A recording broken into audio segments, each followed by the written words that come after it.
Ah, it seems that you have met your end. Ah, what a pity.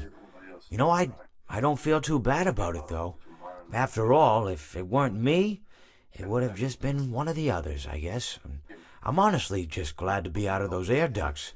It's not easy for a hippopotamus to fit up there, and not easy to get down either, and not as young as I used to be, as you can see. I used to be able to do all sorts of things. You're young, you're vibrant, you have that sort of pep in your step.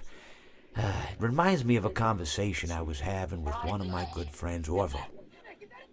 We were having a nice picnic one day. I believe it was summer. No, perhaps it was. Was it the fall? Yes. It was the fall because the leaves had turned already.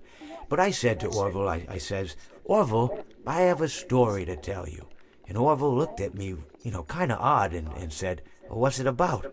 I said to him, not every story has to be about something, Orville. Sometimes a person just wants to talk. Why does everything have to be a story? I said to him. He just looked at me and he said, well, you said you had a story, and he was quite right. I did, in fact. I told him I had a story. I suppose if a person just wants to talk, then it's best to not announce that you're telling a story. Telling a story does come with its own pressures and expectations, I suppose.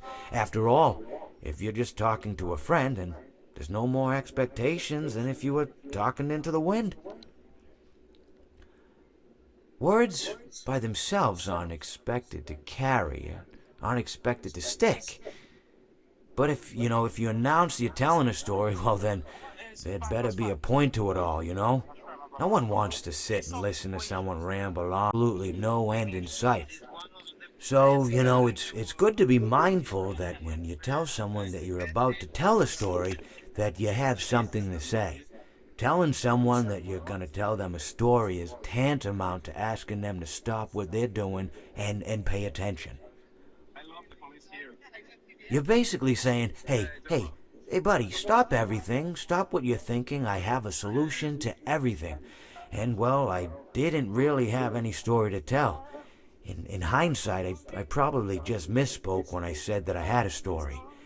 I think it would have just been better to tell Orville that I wanted to tell him something rather than tell him that I had a story. But even then, it might have put too much importance on the whole thing.